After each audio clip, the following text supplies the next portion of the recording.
Na aula de hoje vamos falar sobre fungos, uma introdução à micologia em aspectos gerais.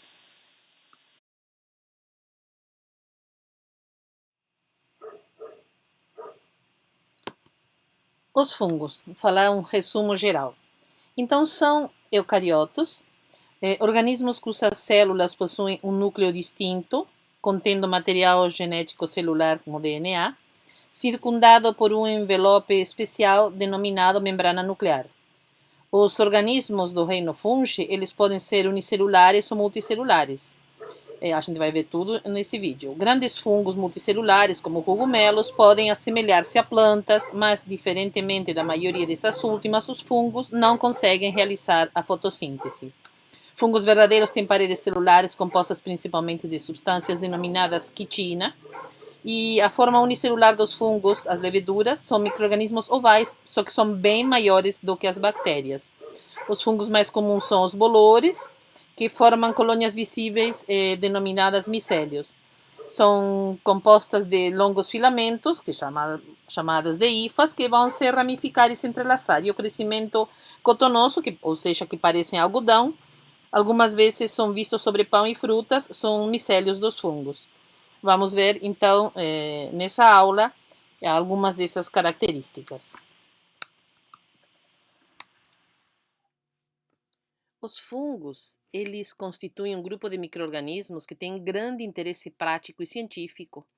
E todos conhecemos muito bem as manifestações desses fungos. Por exemplo, filamentos verdes ou azuis em queijos, como nós temos ali na foto, né, o queijo gorgonzola, o queijo roquefort.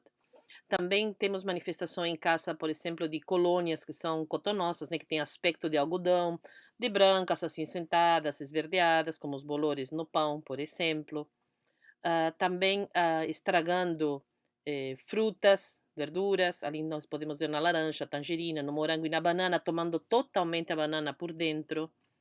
Também temos manifestações muito bonitas, né? Por exemplo, dos cogumelos, sejam eles tóxicos, como a figura à direita embaixo, comestíveis, venenosos, selvagens. Então temos que aprender a diferenciar muito bem um do outro.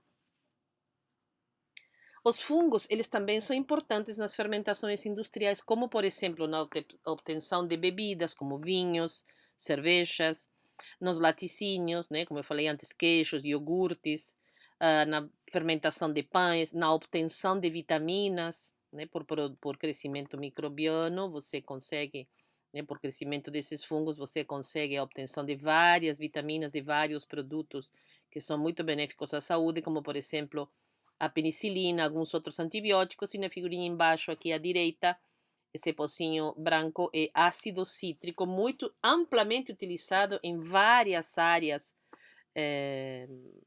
profissionais, né? Porque isso vai desde a indústria têxtil, de alimentos, medicamentos e também na cosmetologia. Os fungos, eles fazem parte do reino fungi, eles são quimioterotróficos e adquirem alimentos por absorção, com exceção das leveduras, que os fungos são multicelulares, e a maioria se reproduz através de esporos, sejam sexuados ou assexuados. Então, características dos fungos, para a gente deixar bem claro, são eucarióticos. Na membrana celular eles têm esteróis presentes, na parede celular tem glicanos, mananas, quitina e não tem peptidoglicano, que é uma característica das bactérias. Os esporos reprodutivos podem ser sexuados e assexuados, e o metabolismo ele é limitado a heterotrófico, aeróbio, anaeróbio ou facultativo.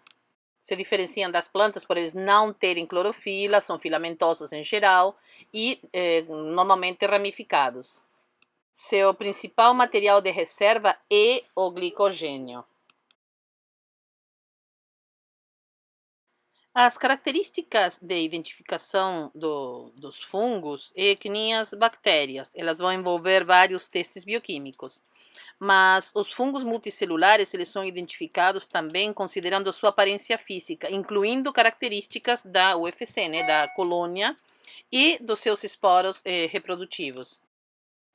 As estruturas vegetativas, as colônias, né, as UFC dos fungos, elas são descritas como estruturas vegetativas porque elas são compostas de células envolvidas no catabolismo e no seu crescimento.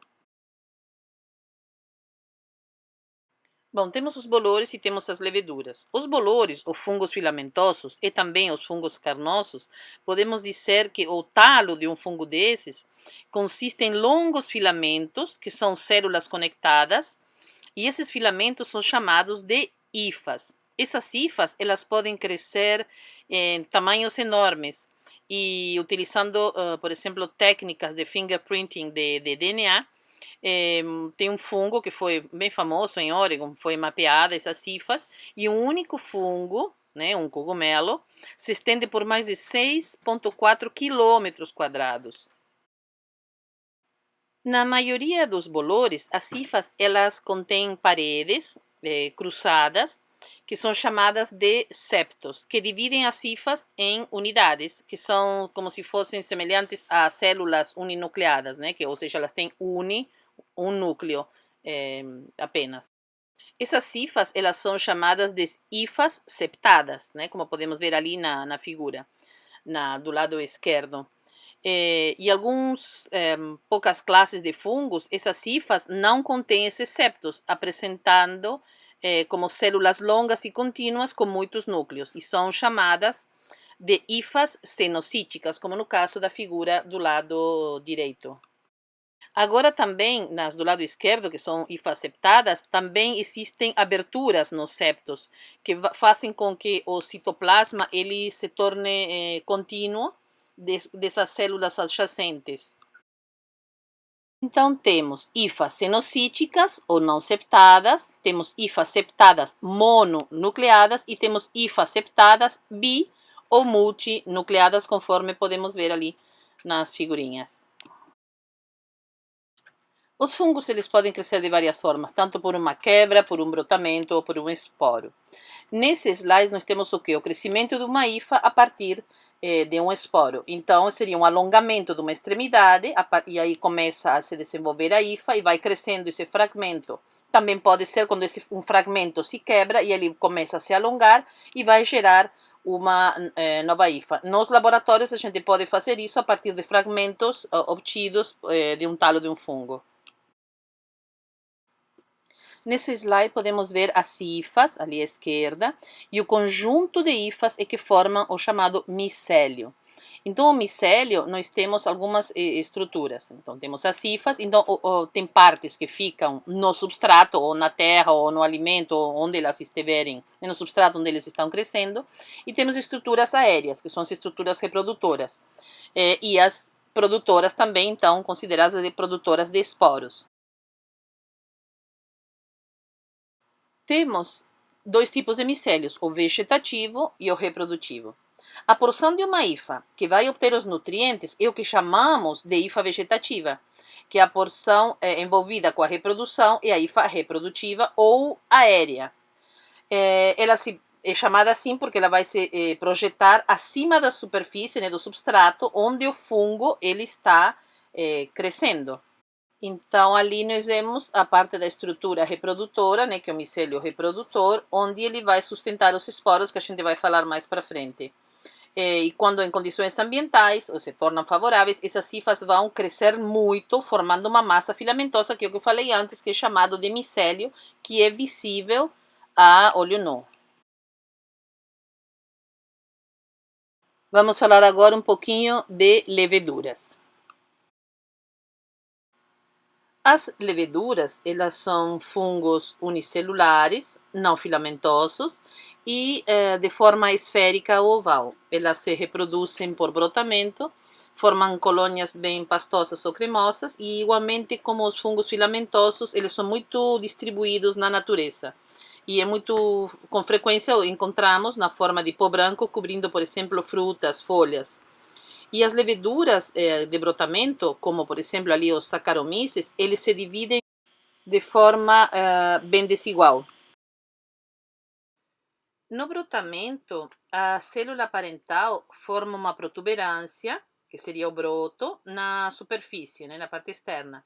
E à medida que o broto se alonga, o núcleo da célula parental ela se divide e um dos núcleos migra para o broto. O material da parede, então, celular, também é sintetizado entre o broto e a própria célula parental, e por fim o broto acaba se separando. Uma célula de levedura ela pode produzir mais de 24 células filhas por brotamento. E os brotos que não se separam dos outros formam uma pequena cadeia que então podemos chamar de pseudo-hifa. Por exemplo, a Candida albicans ela vai se aderir às células epiteliais humanas na forma de levedura, mas ela requer as pseudo-hifas para invadir os tecidos mais profundos. Já que eu falei de Candida albicans, então ela tem uma característica, às vezes se apresenta em forma de bolor e às vezes em forma de levedura. Isso são os fungos dimórficos. Então, alguns fungos, particularmente essas espécies patogênicas, eles exibem esse dimorfismo, que seria a forma de duas formas de crescimento. Então, eles podem ser fungos filamentosos ou na forma de levedura. A forma de fungo filamentoso, ele vai produzir hifas aéreas e vegetativas, e a forma de levedura vai se reproduzir por brotamento. O dimorfismo em fungos patogênicos ele vai estar sempre dependente da temperatura a 37 graus.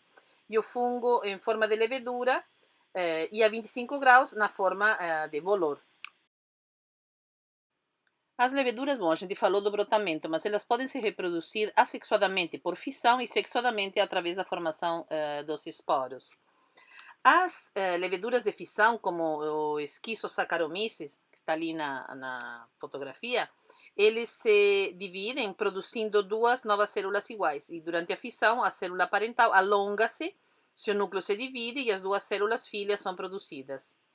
O aumento do número de células de leveduras em um meio sólido vai produzir uma UFC, uma colônia similar às colônias de bactérias. As leveduras, elas são capazes de realizar um crescimento anaeróbio facultativo que vai permitir que os fungos eles vão sobreviver, por exemplo, em vários ambientes. Se eles têm oxigênio, se eles têm acesso a oxigênio, elas vão respirar, aerobiamente, onde vão metabolizar os carboidratos, formando dióxido de carbono e água. Agora, na ausência do oxigênio, se elas não têm acesso ao oxigênio, elas vão fazer o quê? Vão desviar a via e vão fermentar os carboidratos, produzindo etanol e dióxido de carbono. Esse tipo de fermentação ela é muito utilizada, por exemplo, na indústria, na fabricação de cerveja, de vinhos, nos processos de panificação. As espécies de Saccharomyces produzem etanol nas bebidas fermentadas e dióxido de carbono, por exemplo, para a massa do pão. Vamos falar um pouquinho sobre o ciclo de vida dos fungos, porque eles podem se reproduzir assexuadamente, por exemplo, pela fragmentação de suas hifas. Esse slide, então, da Botanical Online, ele está representando isso, uma reprodução assexuada pela fragmentação de uma hifa, onde vai nascer, entre aspas, nascer, né, onde vai gerar uma nova hifa, vai gerar um novo fungo, a partir dessa fragmentação.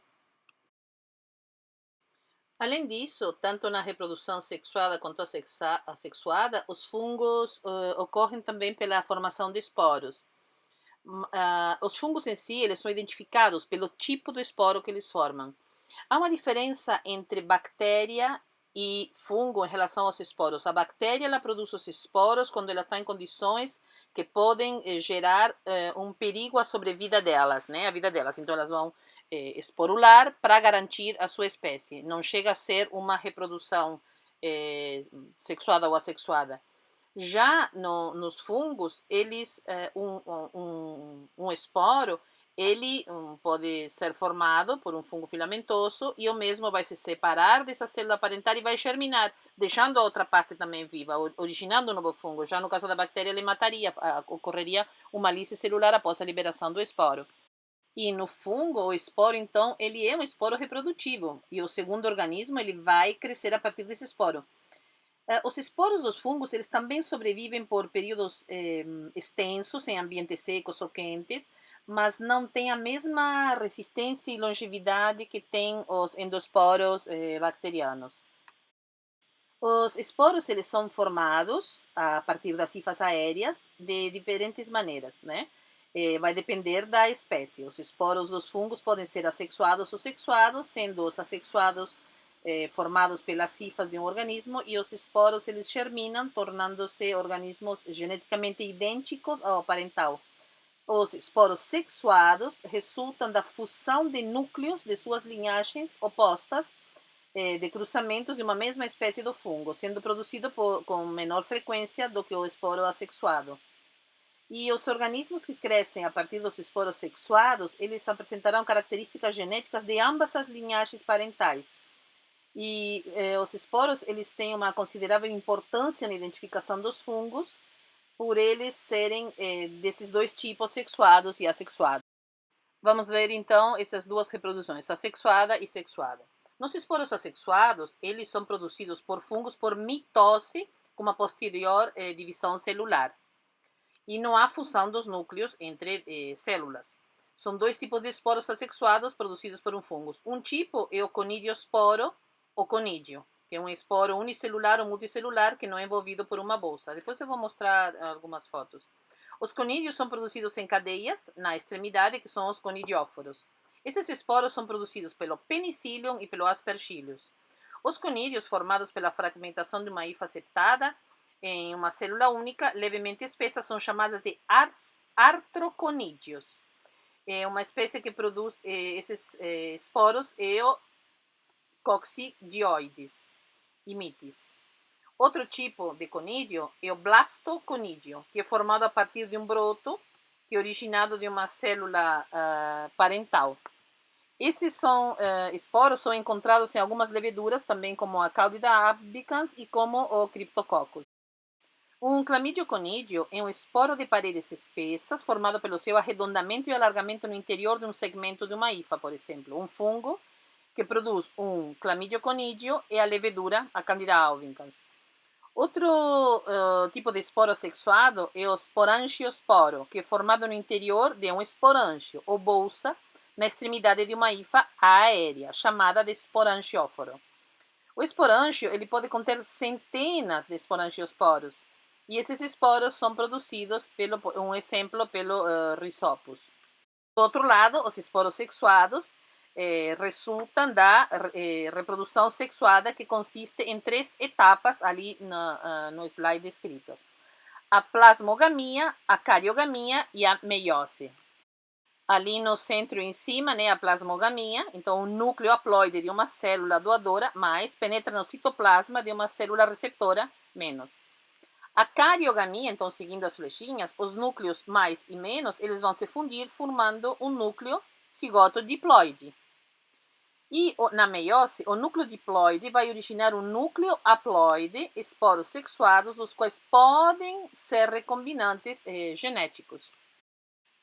Os esporos sexuados, que são produzidos pelos fungos, eles vão caracterizar os filos a que eles pertencem. E a identificação clínica é justamente baseada no exame microscópico dos esporos assexuados, uma vez que a maioria dos fungos exibe apenas os esporos assexuados em condições de laboratório. Resumindo, temos o quê? O micélio, que vai ter as estruturas produtoras de esporos, vai produzir os esporos que vão para a germinação. Dali, ele vai para a mitose, continua para a plasmogamia, o estágio heterocariótico, cariogamia, o cigoto, meiose, formação de esporos, germinação e assim o ciclo, reprodução assexuada e sexuada, dependendo do tipo de qual fungo que é. Então temos uma classificação dos fungos, que eles podem ser os fungos limosos, fungos inferiores e flagelados e os fungos terrestres, que são os que vamos ver agora. Os cigomicetos, os ascomicetos, os basidiomicetos e os deuteromicetos, que seriam os fungos imperfeitos. Então, quanto à classificação dos fungos, então temos os cigomicetos, que são hifas aceptadas, reprodução sexuada, com formação de cigosporo, reprodução assexuada pela formação do esporangiosporo. Já vamos ver com detalhes. Nesse slide temos a reprodução sexuada dos cigomicetos com mais detalhe. Então, temos os esporos resultantes dos processos sexuais, que são os cigosporos. Então, os cigomicetos, ou fungos de conjugação, são fungos filamentosos saprofíticos que apresentam hifas cenocíticas. Temos um exemplo como o Rhizopus stolonifer, que é conhecido como mofo preto do pão. Os esporos assexuados do Rhizopus são esporangiosporos. E os esporangiosporos pretos dentro do esporângio conferem ao Rhizopus esse nome que é bem comum. Quando o esporângio se abre, os esporangiosporos, então, eles vão se dispersar e eles vão cair. Se eles caem, então, no meio adequado, eles vão germinar, gerando um novo talo do fungo. Os esporos sexuados são cigósporos. E um cigósporo é um esporo grande envolvendo por uma parede espessa. E esse tipo de esporo se forma quando os núcleos de duas células que são morfologicamente similares, elas se fundem. Bom, falamos do cigomiceto, agora vamos falar da ascomicota. Os ascomicetos incluem fungos com hifas septadas e algumas leveduras. Seus esporos assexuados normalmente são conídeos, produzidos em longas cadeias a partir do conidióforo. O termo conídeo significa pó, e esses esporos são facilmente liberados da cadeia, formando no conidióforo no menor contato, que flutuam no ar como se fosse uma poeira. O ascosporo, ele forma-se quando os núcleos de duas células, que podem ser morfologicamente similares ou diferentes, vão se fundir. Esses esporos são produzidos em uma estrutura em forma de saco, chamada de asco. Nesse slide, temos o ciclo de vida de um ascomiceto do Thalaromyces. Então, ocasionalmente, quando duas células de cruzamento opostas de duas linhagens diferentes, positiva e negativa, se fundem, vai acontecer a reprodução sexuada. Então, podemos ver ali os conídeos, que tem a fotografia, microfotografia eletrônica, na qual podemos visualizar o conidióforo e os conídeos. Bom, as hifas, elas vão produzir o conidiosporos. E os conídeos vão ser liberados de um conidióforo. Isso vai continuar para o conídeo, vai acontecer a germinação produzindo uma hifa e o crescimento do micélio vegetativo, que pode continuar o mesmo ciclo ou ir para a reprodução sexuada, onde esse micélio vegetativo vai fazer a plasmogamia, que a gente já falou antes, a cariogamia, a meiose, seguida da mitose. O asco vai se abrir para haver a liberação dos ascosporos. O ascosporo vai germinar, produzindo uma hifa, e assim o ciclo vai continuar, sendo que pode ir para um lado ou para o outro, tanto da sexuada quanto da sexuada. Bom, falamos do cigomiceto, da ascomicota, e agora vamos falar da basidiomicota. Os basidiomicetos, ou fungos em clava, eles também possuem as hifas septadas. Esse filo, ele inclui os fungos que produzem os cogumelos. Os basidiosporos são formados externamente, como em um pedestal chamado de basídio. O nome comum de um fungo é derivado da forma de clava do basídio. Existem normalmente 4 basidiosporos por basídio, e alguns basidiomicetos produzem conidiosporos assexuados. Ali no slide podemos ver algumas representações, alguns detalhes importantes sobre esse tipo de fungo, como o pílio, as lâminas, o anel, a haste, a volva e a rizomorfa. Os basídios e as lâminas com os basidiosporos. Nesse slide podemos ver então tudo isso que eu falei agora, dos basídios, os 4 basidiosporos, a germinação, as hifas, a plasmogamia, as hifas dicarióticas, e aí os cogumelos que vão surgir após a fusão das células originadas de duas linhagens de cruzamentos opostos, positivo ou negativo. E aí novamente a cariogramia, a meiose, e aí o ciclo começa tudo novamente. Nesse slide, então, temos um desenho, uma representação dos basidiomicetos, com os basidiosporos bem bonitos, mostrando as estruturas reprodutoras e as hifas que estariam dentro do substrato e a parte aérea. Tanto na figura anterior quanto nessa, podemos ver, então, o basídio, formando aqueles 4 basidiosporos, por basídio. Essas são microfotografias eletrônicas. Bom, até agora falamos de fungos que são telemorfos, ou seja, eles produzem esporos sexuados e assexuados. Alguns ascomicetos perderam a capacidade de se reproduzir sexuadamente. Esses fungos assexuados são chamados de anamorfos. O penicillium é um exemplo de anamorfo que surgiu a partir de uma mutação de um telemorfo. E, historicamente, os fungos cujo ciclo sexuado havia sido observado eram colocados na categoria, vamos chamar de espera, denominada de deuteromicota. E atualmente os micologistas estão utilizando o sequenciamento do RNA para classificar esses organismos. E muitos dos que estavam previamente classificados como deuteromicetos são faces anamórficas dos ascomicetos e alguns são basidiomicetos. Mas, em geral, então, esses fungos imperfeitos são chamados assim porque se observam estágio assexuado em seu ciclo de vida e estão somente por esporos assexuais ou conídeos. As hifas são septadas.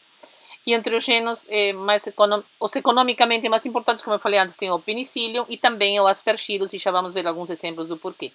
E as principais espécies patogênicas para o homem e animais também estão dentro dessa divisão. Já que falamos em penicillium, vamos ver ali uma microfotografia eletrônica onde podemos verificar os conídeos e o conidióforo. E os arranjos dos conídeos, a gente já viu, são os esporos assexuais, vai variar de espécie para espécie e vai ser utilizado na identificação de cada espécie de fungo.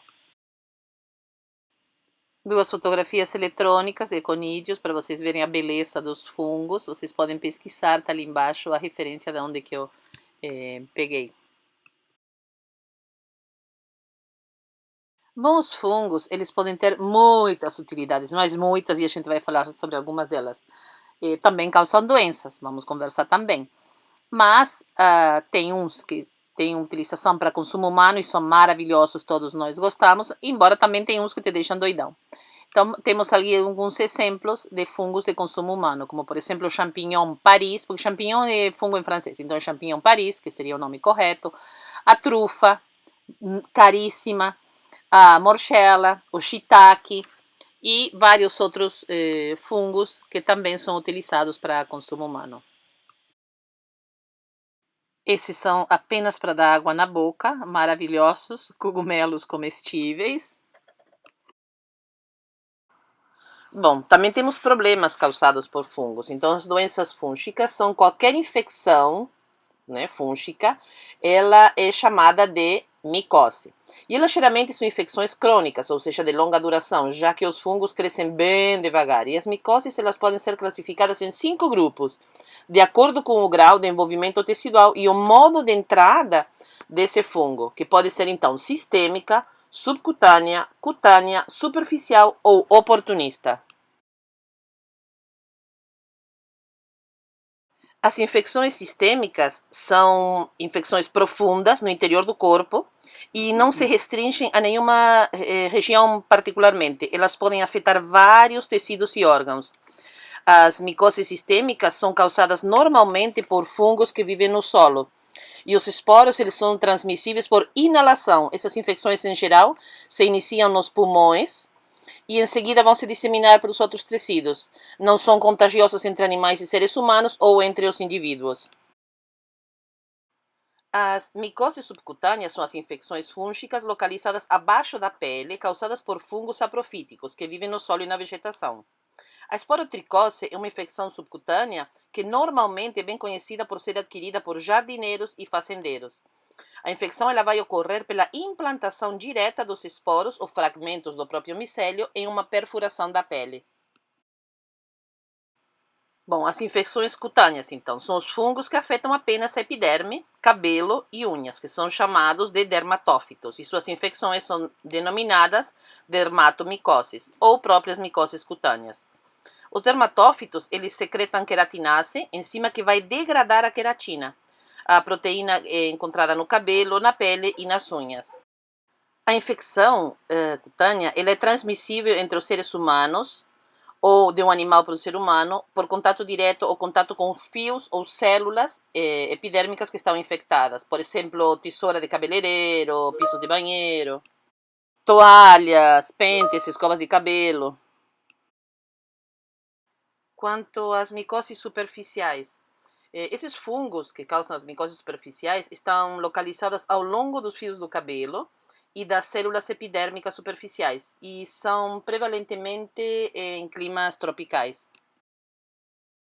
Quanto às oportunistas, então, em geral, um patógeno ele é oportunista, mas ele é inofensivo quando ele está no seu habitat normal. Porém, ele pode se tornar patogênico no próprio hospedeiro se ele se encontrar debilitado, traumatizado, ou só algum tratamento com antibiótico de amplo espectro, o sistema imune que esteja suprimido por alguma droga ou por distúrbios, ou que tenham alguma doença pulmonar. Também pode ter infecções por leveduras, né? Por exemplo, as candidíases provocadas pela Candida albicans, que podem se manifestar como candidíase vulvovaginal ou como sapinho, né? Que é uma candidíase mucocutânea. A candidíase, com frequência, ela ocorre em recém-nascidos, também em pacientes com AIDS ou indivíduos em tratamento com antibiótico de amplo espectro. Também existem doenças que são causadas por toxinas dos fungos, mas esse é um outro assunto de um outro vídeo. Então, algumas fotos aqui simplificando. Ali tem uma foto com aftas, mas as aftas podem ser, né, como falei antes do sapinho da Cândida, mas também a afta em si ela pode ser provocada por uma combinação de fatores como a baixa de imunidade com associação de streptococos e um alimento ácido. Também podem provocar alergias, né? Além das micoses, como eu falei, o ergotismo e as micotoxicoses, mas essas são as que eu disse que vai ser um outro vídeo. Em relação ao ergotismo, está representado ali por um quadro daquela época que dava muito problema de ergotismo, também é conhecido por envenenamento por ergot.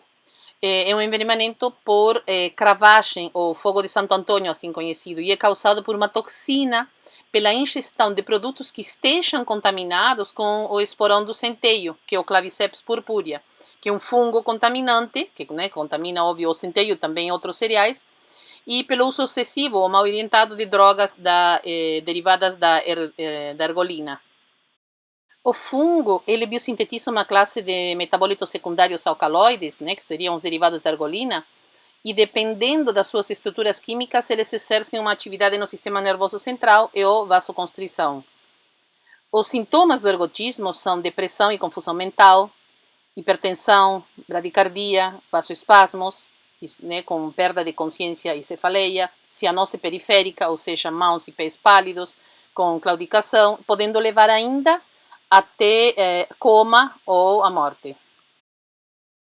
Continuando com problemas causados por fungos, também temos intoxicações pela ingestão de cogumelos tóxicos e cogumelos selvagens. Embora podemos olhar ali na foto, eles são todos belíssimos e extremamente atraentes. O primeiro à esquerda, em cima, que está escrito Amanita muscaria, ele é um fungo maravilhosamente lindo, muito atraente. Até nos desenhos animados, sempre que tem duendes e aquela coisa bonitinha, sempre tem um desenho de uma Amanita muscaria, justamente pelo seu aspecto, pela sua beleza. Só que esse Amanita, uma grama, ela pode te deixar doidão por muitas horas, e o cogumelo mais antigo conhecido. Logo depois, bem no meio, temos um Amanita phalloides, ou chapéu da morte. 50 gramas já consegue matar uma pessoa.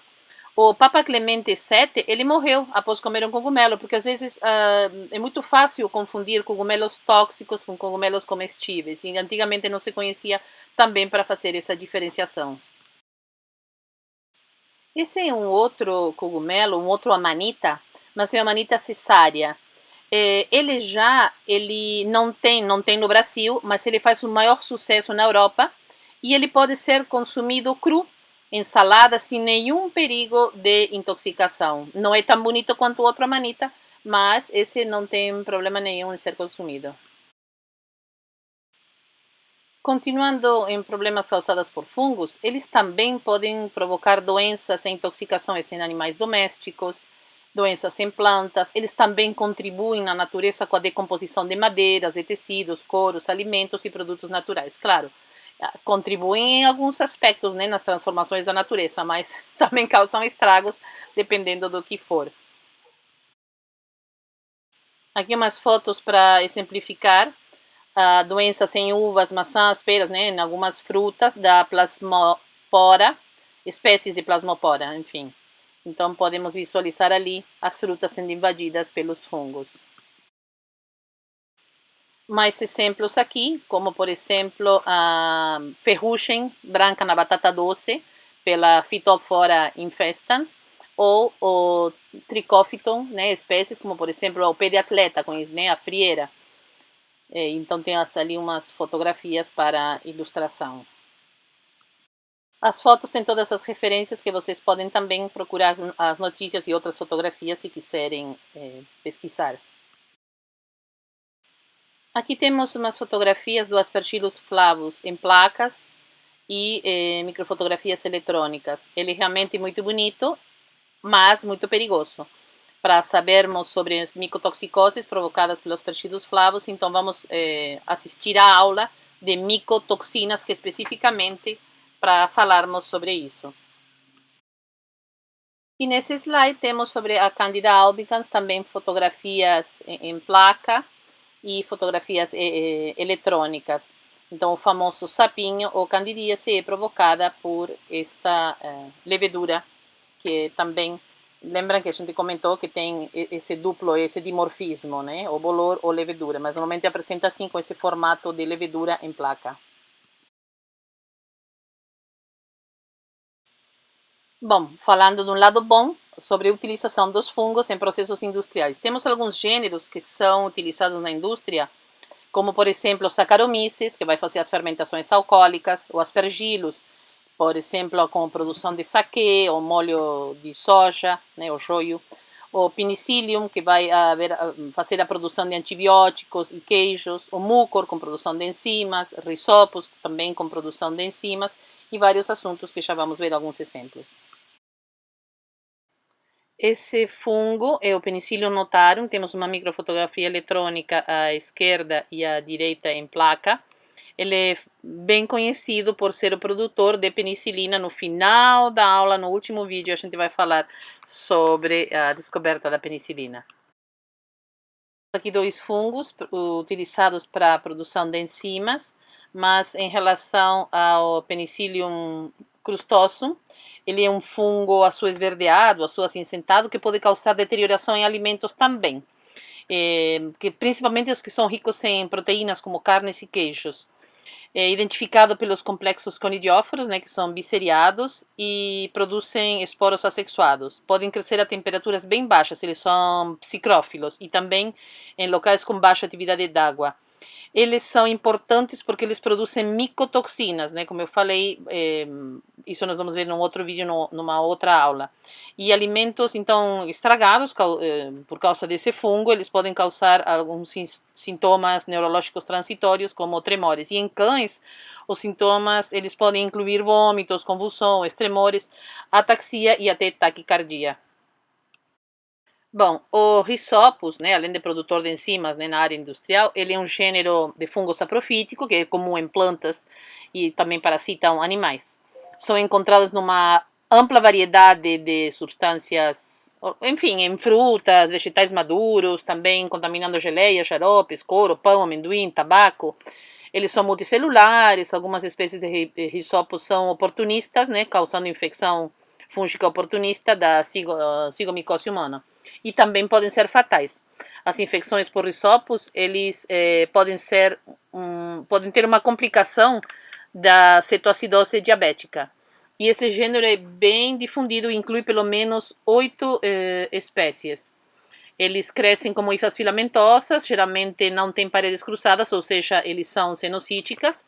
Eles se reproduzem por esporos assexuados e sexuados, e nas sexuadas os esporangiosporos são produzidos dentro de uma estrutura esférica, o esporângio, e os esporângios são sustentados por aquela grande columela apofisada no topo de uma haste bem longa, que seria o esporangióforo. E esses esporangióforos, eles surgem entre rizoides distintos semelhantes a raízes.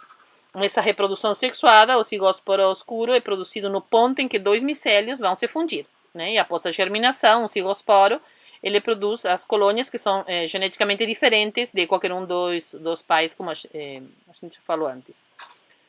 Agora também temos o Rhizopus microsporus, variedade Oligosporus. Ele é usado para fazer um tempê, um alimento fermentado derivado de soja. O Rhizopus oryzae é usado na produção de bebidas alcoólicas em partes da Ásia e da África. O Rhizopus stolonifer, ele é o mofo do pão preto, que causa apodrecimento em frutas, como morango, em tomate, na batata doce. Também ele é utilizado comercialmente na produção de ácido fumárico e de cortisona. E também muitas espécies podem causar podridão mole na batata doce e nos narcisos. Esse é o Rhizopus stolonifer. Bom, como vocês estão vendo, tem sempre o lado bom, o lado ruim, tudo quanto é fungo. Agora, coloquei três para ilustrar uma parte que eu especialmente adoro, que são esses queijos, essa utilização desses fungos em processos industriais na produção de queijos bem especiais. Temos ali o Penicillium glaucum, que é um bolor também utilizado na elaboração de vários tipos de queijos azuis, incluindo o queijo francês Bleu Fort d'Ambert, Gorgonzola e o Stilton. O que se entende por queijo azul? Porque eles são produtores de queijos azuis, né? São assim conhecidos, às vezes meio esverdeados, meio azulados. É o produto obtido da coagulação do leite por meio de coalho ou de outras enzimas que sejam coagulantes, né, apropriadas, complementado ou não pela ação de bactérias láticas que sejam específicas, mediante um processo de fabricação que utiliza fungos específicos como Penicillium roquefort. Complementados ou não pela ação desses fungos e leveduras subsidiárias encarregadas de conferir ao produto características típicas durante o processo de elaboração e da maturação. Muitas vezes as pessoas se perguntam, gorgonzola, roquefort, é tudo a mesma coisa? Sim, temos umas diferenças, o fungo é o mesmo, mas a diferença está no tipo de leite. O gorgonzola é produzido com leite integral de vaca, o roquefort é produzido com leite de ovelha. O gorgonzola, a maturação se dá por meio do fungo Penicillium roquefort, que vai dar origem às veias azuis esverdeadas. No roquefort, a maturação se dá por meio do fungo Penicillium roquefort, que vai também dar origem a essas veias azuis esverdeadas. A diferença é que a fabricação é protegida do roquefort, porque só pode receber o nome de roquefort se for fabricado nas cavernas, e aí os demais são tipo roquefort. São queijos de importância econômica, de um sabor bem especial, não agradam todos os paladares, mas quem gosta desse tipo de queijo ama de paixão e a tendência é as pessoas consumindo, se adaptarem a esse sabor e a gostarem cada vez mais. Pode se comer puros, como podem ser misturados à manteiga para aumentar a palatabilidade e não deixar ele tão forte. Vamos falar agora do Aspergillus niger. Eu, quando entrei no mestrado, primeiro mestrado, eu trabalhei com Aspergillus niger, tinha 12 espécies com variedades que eram produtoras de ácido cítrico. O ácido cítrico é extremamente importante economicamente e o Aspergillus niger tem umas cepas altamente com valor econômico bem alto pela sua capacidade de produção do ácido cítrico. Também o Aspergillus niger é um dos fungos mais comuns do gênero Aspergillus. E ele também causa uma doença chamada mofo preto nas frutas e vegetais, como uvas, damascos, cebolas, amendoins. E é um contaminante bem comum em alimentos. Ele está em tudo quanto é lado, no solo, em ambientes internos. E as colônias, né, as UFC pretas, podem ser confundidas com as de Stachybotrys, que também são chamadas de mofo preto. Bom, voltando para a produção industrial e utilização do Aspergillus niger, ele é um produtor de várias substâncias. São usadas principalmente para o ácido cítrico e para o ácido glucônico, que você vai variar o substrato que você vai dar e aí ele vai produzir determinado produto.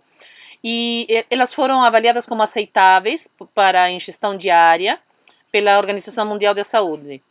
É uma fermentação, né, as fermentações pelo Aspergillus niger são reconhecidas como seguras, né, pela Food and Drug Administration dos Estados Unidos sobre a Lei Federal de Alimentos, Medicamentos e Cosméticos.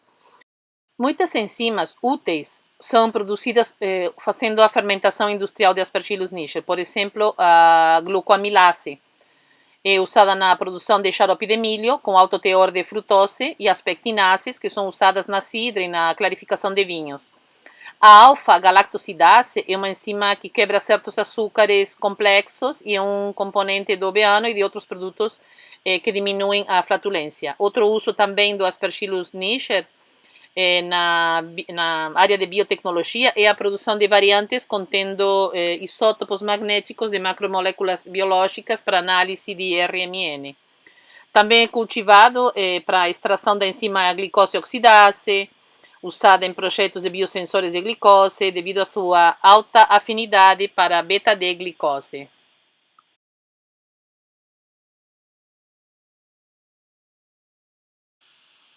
Agora vamos ver um outro vídeo sobre inseticida criado a partir de fungo que poderá controlar a reprodução do Aedes aegypti. Pesquisadores de campos dos goicatáceos do norte do Rio, juntamente com pesquisadores de Londres, estão desenvolvendo um bioinseticida a partir de um fungo que é encontrado nas folhagens da restinga do norte do Rio de Janeiro. Foram encontrados 1.300 fungos, em que 800 já foram catalogados e 36 plantas estão sendo estudadas. As amostras das plantas coletadas na restinga, elas vão para o laboratório, onde eles iniciam a retirada dos fungos, que são isolados, identificados e armazenados.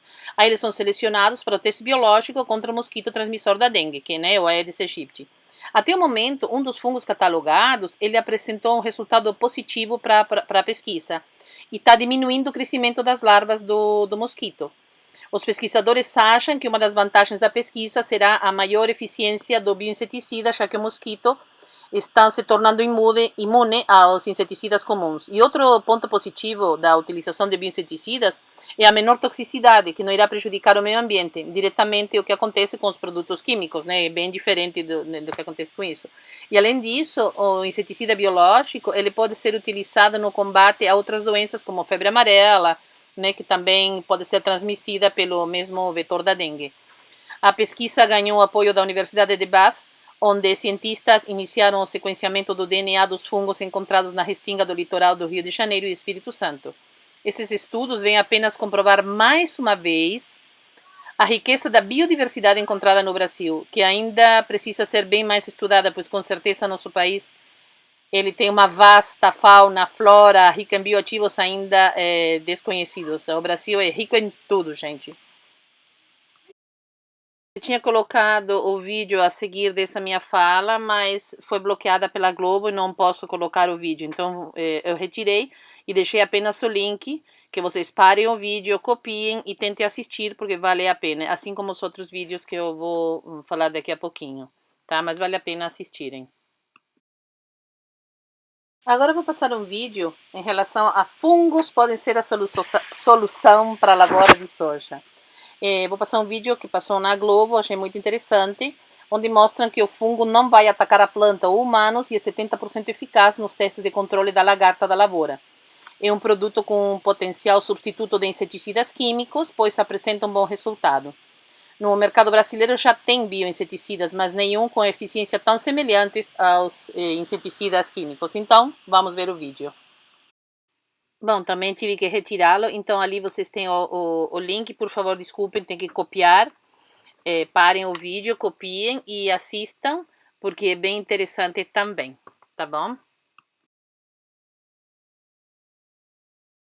Bom, esse é o link de uma matéria que a Globo fez sobre fungos em geral, que eu achei realmente fantástica. Então tá o link ali, eu tinha colocado, inserido dentro do vídeo como eu falei antes, mas não foi possível. Então, por favor, copiem o link e assistam, porque realmente tá bem completa, bem legal. Porque ele fala em relação aos alimentos mais caros do mundo, que são os cogumelos, até os mais perigosos, que deixam até os insetos como zumbis. Achei engraçada a colocação, mas realmente vamos do comestível ao tóxico.